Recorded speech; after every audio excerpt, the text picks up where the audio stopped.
मित्रों, मैं राजनंदन प्रसाद एक बार फिर आपके सामने। मित्रों, लोकसभा का महापर्व कल समाप्त हो गया। इस बार लोगों ने खुल के मतदान किया, लेकिन सबसे ज़्यादा मतदान बिहार में 1 जून को हुआ। उसके कई कारण हैं, लोग अपने अपने ढंग से मायने निकाल भी रहे हैं, लेकिन मैंने पटना में देखा कि गर्मी होने के बावजूद लोग खुल के घर से निकले और मतदान किए। ये अच्छी बात है। लोकतंत्र में मतदान ही सबसे बड़ी ताकत है और लोगों ने इसका इस्तेमाल किया। इसके पीछे कई कारण हैं, अपने अपने ढंग से लोग कारण तलाश रहे हैं। खैर, उनकी मर्जी। एक समाचार 30 मई को आया कि बिहार के शिक्षा विभाग के अपर मुख्य सचिव श्री के पाठक लंबी छुट्टी पर जा रहे हैं। वे 3 जून से 30 जून तक छुट्टी पर जा रहे हैं।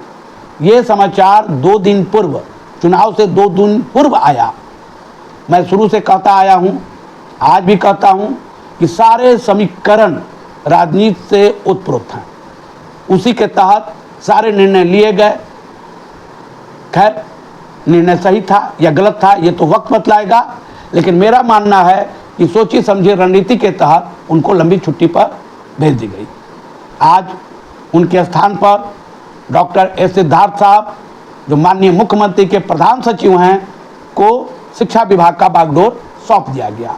वे तब तक देखेंगे जब तक माननीय के पाठक साहब वापस नहीं आ जाते हैं। मित्रों, आपको जानकारी है, इधर पिछले कई दिनों से हर पार्टी के प्रवक्ता अपने ढंग से अपनी बातों को रख रहे हैं। शिक्षा विभाग को लेकर कुछ लोग बहुत ज़्यादा चिंतित। सबसे बड़ी बात यह है कि श्री नवल किशोर यादव भाजपा के शिक्षक प्रतिनिधि से पार्षद हैं। उन्होंने पहले दिन से एक तरह की भाषा में श्री के पाठक साहब के विरुद्ध में बोलते रहे। इसमें कहीं दो राय नहीं है कि बिहार में एकमात्र बीजेपी के पार्षद श्री नवल किशोर यादव अपनी भाषा में के पाठक का विरोध करते रहे। खैर, ये अलग बात है कि वे विधान परिषद के सदस्य हैं, उनकी बात कितनी सरकार मानी ये तो दिखाई दिया, लेकिन वे अपने बात पर अड़े रहे। बाकी सभी पार्टी के प्रवक्ता, खासकर जनता दल यू के प्रवक्ता भी बोलते थे। नीरज साहब अच्छे प्रवक्ता हैं, इसमें कहीं दो राय नहीं, वे भी बोलते थे, लेकिन वे बहुत कुछ सरकार की परिधि में देखते हुए बोलते थे। एक समय उन्होंने भी कहा था कि शिक्षक को पढ़ाना होगा, शिक्षक को समय पर जाना होगा, कौन सी बड़ी बात है, 9 से 5 है, लोग तो करते हैं। लेकिन धीरे धीरे उन्हें भी समझ में आ गया कि हमें क्या बोलना है और शिक्षकों के हित में वो बोलना शुरू किए। बाकी माले के लोग या अन्य पार्टी, कांग्रेस के भी लोग, सभी लोग धीरे धीरे रास्ते पर आए, लेकिन सदी हुई भाषा में बोले।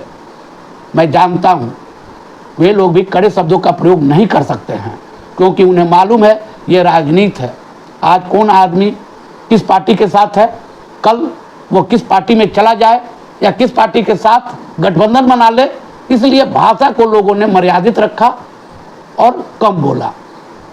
खैर, नवल जी लगातार बोलते रहे, लेकिन मैं आपको कल भी कहा था कि श्री के पाठक लंबी छुट्टी में गए। उनके छुट्टी जाने के कई कारण हैं। एक तो सबसे बड़ा कारण था कि 1 तारीख के चुनाव को प्रभावित करना।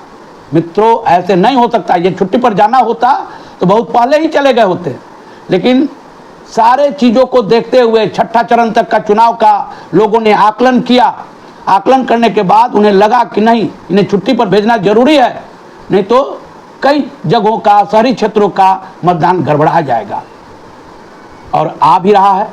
आप एग्जिट पोल के नतीजे देख लीजिए। सही है, एग्जिट पोल कोई सही होगा नहीं होगा, इस पर ये तो 4 तारीख को पता चल ही जाएगा, लेकिन जो आ रहा है एग्जिट पोल में, उससे तो पार्टी को क्षति हो रही है, दिख रही है। खैर, क्या होगा नहीं होगा यह तो 4 को पता चलेगा, लेकिन मान्यवर, मैं सभी लोगों से एक बात कह देना चाहता हूं कि अगर 4 तारीख को अगर ऐसे ही एग्जिट पोल की तरह अगर गुना भाग हो गया तो निश्चित तौर पर पाठक साहब की विदाई हो जाएगी। और कहीं से अगर इस गणित के अनुसार नहीं हुआ तो देखिएगा पाठक साहब समय से पहले आकर के अपने पद पर ज्वाइन कर लेंगे। मित्रों, बीजेपी में इस बार कुछ लोग प्रखर हुए, ये अच्छी बात है। गिरिराज सिंह जी हुए, डिप्टी सीएम विजय कुमार सिन्हा जी हुए, लेकिन सम्राट चौधरी को कहीं आपने बोलते हुए नहीं देखा। थोड़ा बहुत अंत समय में माननीय तेजस्वी यादव जी भी बोले। अगर ये लोग पहले बोलते तो शायद माननीय मुख्यमंत्री कोई निर्णय ले लिए होते, लेकिन ऐसा नहीं हुआ, क्योंकि वे लोग भी सधी भाषा में बोल रहे थे, ये पता नहीं कल मेरे साथ कौन आ जाए। इसलिए मित्रों, ये गुणा भाग का खेल है, इस गणित को समझना बड़ा मुश्किल है, ये पॉलिटिकल लोग ही जानते हैं। खैर, जो कुछ भी होगा 4 तारीख को हम लोग को इंतजार करना चाहिए। 4 के नतीजे के बाद ये तय हो जाएगा शाम होते होते कि के पाठक लंबी छुट्टी में रहते हैं, वापस आते हैं तो उन्हें पुनः शिक्षा विभाग का बागडोर दिया जाएगा या नहीं दिया जाएगा। मित्रों, आप तमाम बंधुओं ने मतदान में अधिक से अधिक भाग लिया, खुल के भाग लिया। अपने दोस्तों, अपने परिचितों को भी आपने मतदान देने के लिए प्रोत्साहित किया। इसकी सूचना लगातार मुझे भी मिल रही थी और मुझे बहुत खुशी है कि आप लोगों ने इस बार बिहार में 7वें चरण में मतदान का औसत बढ़ाया। इसके लिए आप बधाई के पात्र हैं। धन्यवाद, बहुत बहुत धन्यवाद। जय हिंद।